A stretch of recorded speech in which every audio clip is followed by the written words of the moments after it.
as you can see right here, I seriously, shout out to him by the way, tweeted out this picture of the ROF Blue Boys. We thought it was going to be LR, Vegeta, and Trunks from Future Saga as the next Dokkan Festival unit, but it looks like it's going to be these two right here. Not too great to say the least from what I've heard. I've never actually used the unit myself, but from the general consensus that I've seen in tweets and comments on YouTube, this unit is just not part of the meta and they fell off very quickly. They don't fit very well in the meta. They have a pretty good leader skill from what I hear, and from looking at it, it is actually pretty good, but the unit itself just doesn't fit in the meta as far as what other people say. And any comments down below for this video to reinforce that from people who have actually used this unit, please let the community know, let me know, let us know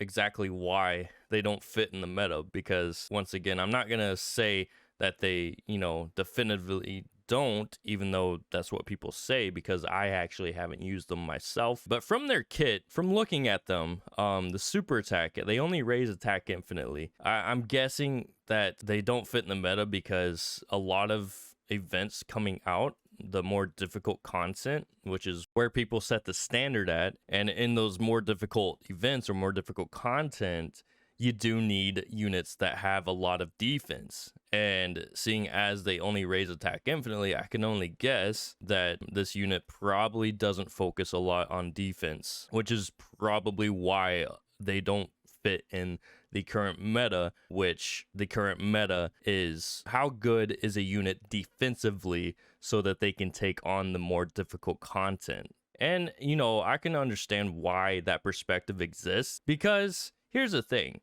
There's lots of cards that are coming out that have pretty good defense but can still deal out a lot of damage. So the fact that you're releasing a unit, especially on global right now, with the current units that we do have from the worldwide celebration, also year 7, this unit's being released at probably the worst possible time on global, which is unfortunate because they look like a fun unit to use, and that's about it. They do look like a fun unit to use. Other than that, they're probably not going to be useful at all in the current meta. But also keep in mind that the free 5 Dokkan Festival tickets that we're getting from the daily mission of clearing any 2 stages, you know, every single day up until the 3rd or up until the 4th when they release, those 5 tickets will be able to be used to do I believe a 5 unit multi or maybe 5 singles. I don't know yet. They haven't released any details about that. At the very least, you do have a chance at pulling them for free, even though it's probably most likely RNG is not very good with those free tickets. And in my experience, I mean,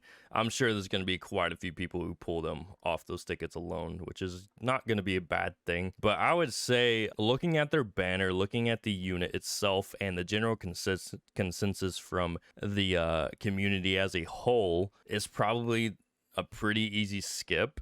The banner itself is not too terribly great. I mean, you have this Frieza who's good in his first form, but he's an older unit, not exactly upon his EZA, but being an older unit kind of stuck in the middle right there. It's not fitting in the current meta necessarily. He might fit on a few niche teams, but other than that, not very useful. This Beerus right here leads Exploding Rage, a very small category that is not being buffed very much these days, and in the first place this category wasn't very big to begin with. So, and then this Jiren is just super old.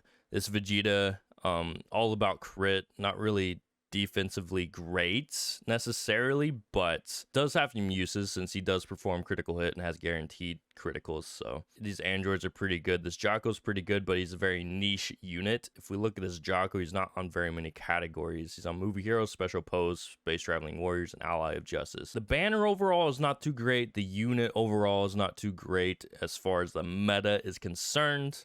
But once again, you know, if you're excited for these guys and you want to summon for them, obviously I can't stop you from doing that. My only recommendation is to skip this banner. But if this is the unit you've actually been waiting for, then go ahead, go for it. Because here's the thing, even though they're not part of the meta, if you think you will have fun using this unit and possibly even this Jocko right here, go for it. I'm not opposed to telling you that you should play the game how you want and get the units that you want so you can have the most fun in this game, because it's a PvE game at the end of the day, and it's not going to make or break your experience unless you're the type of person that wants to complete every single difficult content as soon as it comes out. So that's completely up to you if you want to summon for them, but this is me just giving you information so that you can make an informed decision for yourself on whether or not you want to skip the banner or save. By the way, let me know down in the comments below if you are skipping the banner and what you're saving for, or if you're going to go ahead and summon on this banner. I would like to